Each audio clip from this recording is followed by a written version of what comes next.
Hi, I'm Stacy Sobel with Salon Today Conversations, and I'm very excited today to have Tony Chan from Mini Lux talking to us today. And you're also the managing partner of Cue Ball Capital. So tell us a little bit about Mini Lux and what sets you apart as a nail salon. Great. Well, it's great to be on. Thank you, Stacy, for this opportunity. As you said, Minilux is part of our larger holding group, Cue Ball Capital, Cue Ball Holdings, which was a group that started with really an intention to use capital and entrepreneurship as a force for good. So I would say that the starting point for Minilux as a transformative brand in the nail care space is its intentionality, its purpose. And our purpose is to empower and enrich the communities around us, our team members, and our clients through the power of self-care and self-expression. So it's really anchored around this purpose of empowerment and enrichment. From an actual client experience standpoint, what were some of the innovations when we started this about 15 odd years ago? And we could double click and go into this. But when my founders and partners and I toured all the nail care providers, it was clear that this was a very popular service, but one that was in desperate need of elevation. From the cleanliness and hygiene standpoint, that was one of the first key differentiators we took on. We have a clean lab, that's surgical grade clean lab in every single one of our nail studios. Second is in the treatment of team members.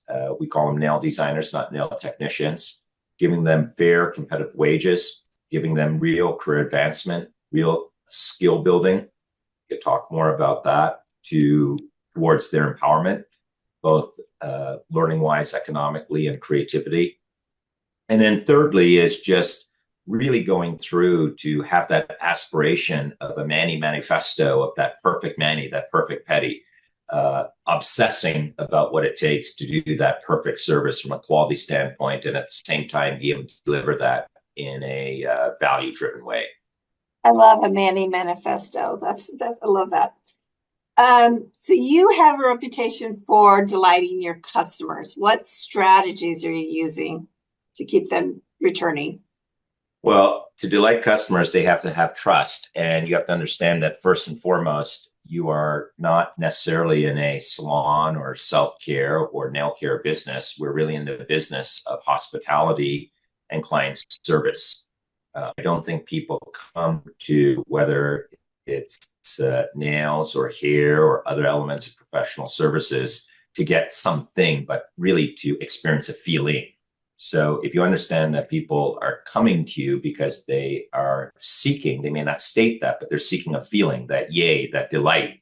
That experience. That experience, that experiential delight of feeling good. That's again a starting framework point that is really important. What we try to do around that is offer folks, as I said earlier, the best quality Manny, the most trusted, for a good value price point. Come in for 20 something dollars and get what we believe the best of industry class manicure, best of industry class pedicure, have various upgrades around that. But we also build in the trust factor with elements such as no chip guarantee. We have developed our own proprietary products so that they are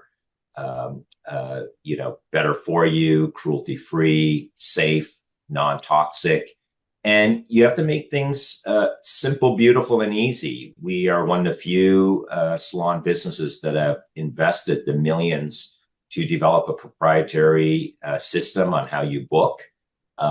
We work very closely with our booking platform provider, Zenoti, and others to build a system and platform that allows that experience to be as seamless and easy as possible from end to end, pre-booking to post-service, just trying to delight them at every module and every node that you can.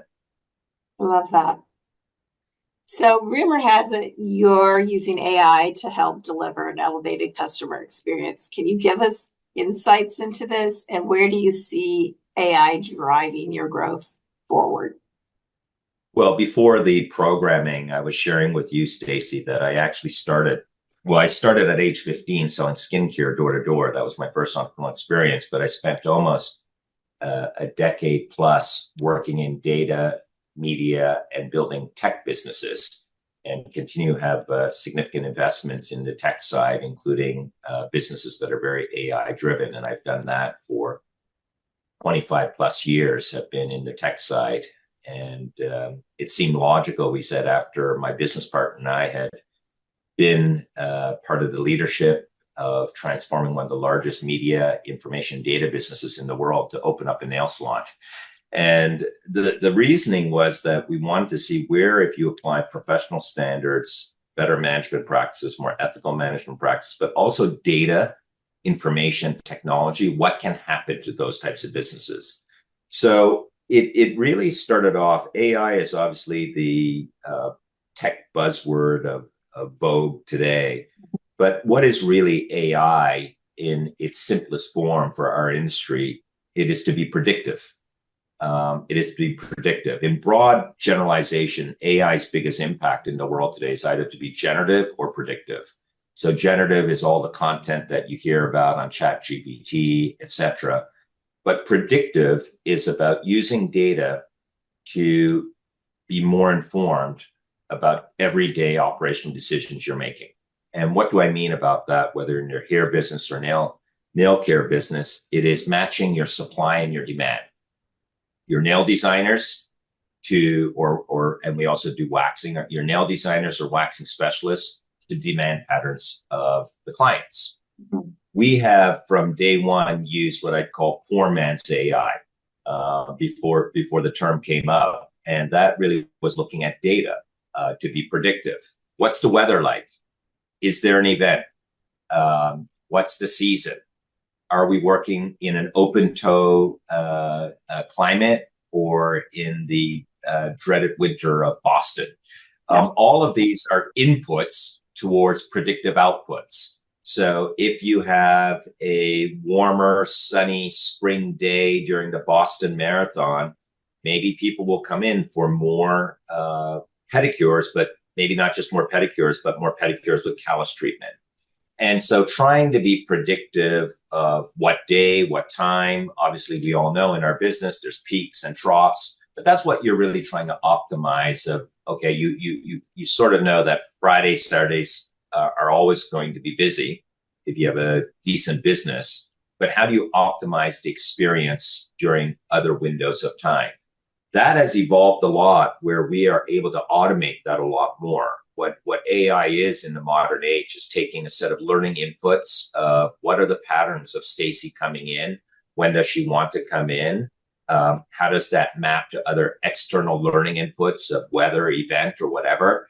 And how can we be more predictive of when you probably want to come in and know probably what you want a little bit better than we did before, because of better data and better ways to analyze that learning set of data.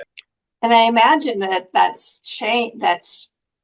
client predictability has changed over time, especially with the impact of COVID and the way that the jobs market has changed for a lot of people with the ability to work from home and maybe be able to squeeze in a manicure over their lunch break, where they wouldn't have done that before.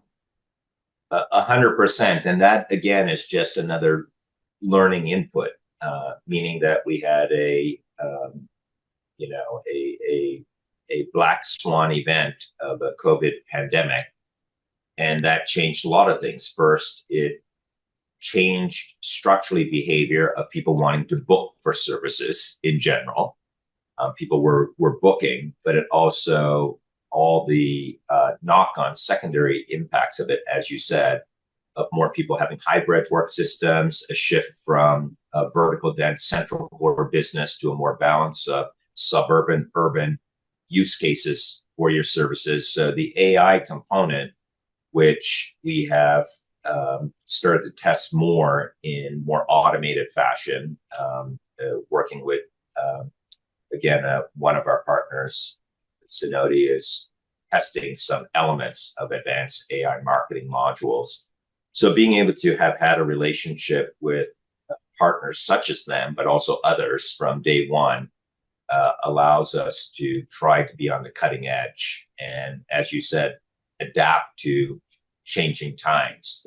There's been a fundamental structural shift on the balance of services that people do in a city center versus a suburban area post-COVID.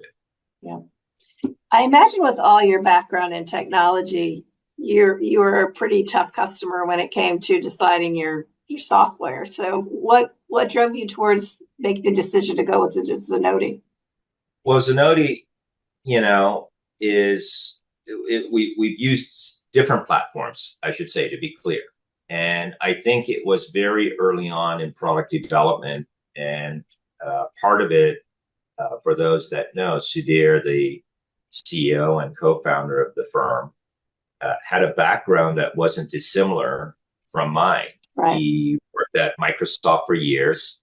He ran a very large spa service business and saw an opportunity and thought technology could help solve that.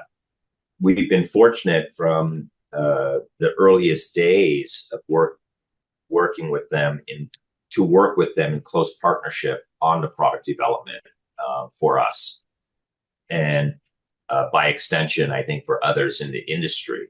And there's just unique elements that one needs to have in a booking system. And also it has to be able to plug into other technology and data components that are important to our business. So we've enjoyed that level of, I would say, first and foremost, relationship and the ongoing connectivity we have, not just with Sudhir, but his overall team, so that we have a constant feedback loop. That's what we seek in any partner, is the common values and common standards of the relationship. And I know that they place an emphasis on larger operations with multiple locations. How many locations does Minilux have now? Yeah, we have 23 owned and operated locations, and we've just started franchising. So our goal is to have hundreds of Miniluxes across the country. We're also owners, Stacy, of Paintbox and Elevated. Okay. Nail brand in New York City. And we also announced over the past month, and actually today, I think, was the first or second day that they were using Zenoti, a JV with Sugarcoat in Atlanta. So we have our tentacles in many areas of nail care and self-care. And we look forward to continue to use technology integrated into our business. Yeah, you just touched on it, but I was going to ask you about going into franchising. That's a bold step. Can you tell me more about your plans to do that? Yeah, our plans have always been to think big, start small, and then scale appropriately fast. You have to nail it before you scale it. Mm-hmm. And I think we are just at that point where we're feeling we have so many elements of the model coming together. Obviously, COVID was something that knocked us off our feet. We had gone from hundreds of people down to 6 in 5 weeks, and from 8 figures of millions of revenue, tens of millions run rate down to 0 in 6 weeks. So the silver lining from that has been seeing if our concept was resilient and how we came through it. And now, as we go into franchising, we feel confident we have a very resilient brand. I think that we have one of the leading brands in the country in the self-care space. And I think the systems and protocols and processes to allow franchise partners to have freedom within a framework. I think our belief has been that our greatest success of various units that we own and operated correlate 100% to that studio leader. And that really helped me and the team come to this simple decision that you want to partner with people who want to be in business for themselves, but not by themselves.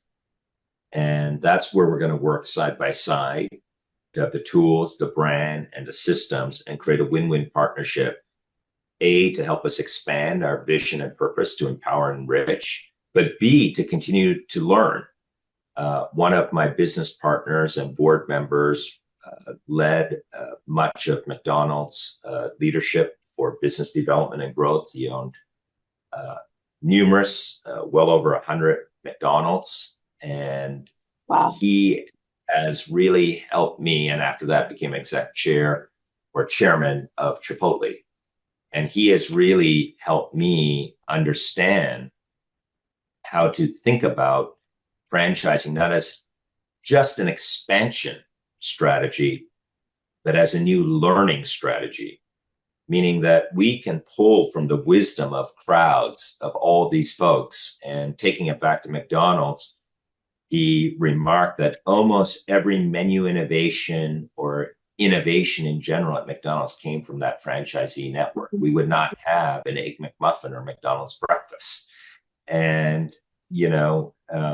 for us, I don't know what it will be, but I know the answer's out there with a lot of unsung heroes and hidden talent who will not only just take our system and methods, but make them better and bring new ideas. Well, and that makes sense because they are the ones that have the frontline face to the public, so to the customer and the end game. So they're hearing what people want every day. 100%. The person closest to the customer probably knows more than you do. Now, I understand you and your team will be joining Energize, which is Zenoti's conference coming up October 14th and 15th, and that you're going to be sharing more of your experiences about with adopting AI technology. What are you excited about to go to Energize? Well, it's my first time going to a Zenoti gathering. I'm really honored and privileged to share the stage with their CEO, Sudhir, and have a chance to be on a panel with other entrepreneurs to share their growth stories. And how did we start? What was the entrepreneurial journey? And that's separate from talking about Mini Lux or any of the businesses, but what is that entrepreneurial narrative like, the highs, the lows, the challenges? And it's always great to hear and embrace lessons from kindred spirits. So that's going to be a great session, and one that I look forward to meeting others who have also forged unique paths. I think entrepreneurship at the end of the day is the relentless pursuit of an opportunity without regard to resource. And I think whether it's Zenoti's own story, or an individual salon owner, an immigrant who's a nail designer, all of us are living the entrepreneurship of life, relentlessly pursuing an opportunity without regard to the resources at hand. So I get pretty jazzed up hearing about entrepreneurship at every level. So that'll be a great gathering for that. Well, definitely, indeed. In fact, I have some more to share about it. At Energize, Zenoti is going to offer several sessions with very influential speakers, such as Bethany Frankel from Shark. She's a shark on Shark Tank. And Massage Heights CEO Shane Evans, and Hand and Stone CEO John Teza. And rounding that out is TPG partner Paul Hackwell. So there's a whole lineup of heavy hitters. And we have a special offer for our audience. If you'd like to join Mini Lux and 1,000 other salon owners and managers of Energize, we have an offer for you. Registered Energize .me with code Salon Today EB, and you'll get an early bird pricing for your tickets. And Energize is being held again October 13th through 15th at the MGM Grand in Las Vegas. So we'll see you there. That's a good offer, and we'll be hosting a lunch there, talking about franchising and for folks interested. So that's another thing that we can invite people to. Are you hoping to pick up a few franchisers while you're there? If they're the right partner, always open. So we're going to host a lunch on that first day. Well, thank you, Tony, so much. I really appreciate it. And we will see you at Energize. See you in Vegas, Stacy. Thanks a lot. Take care.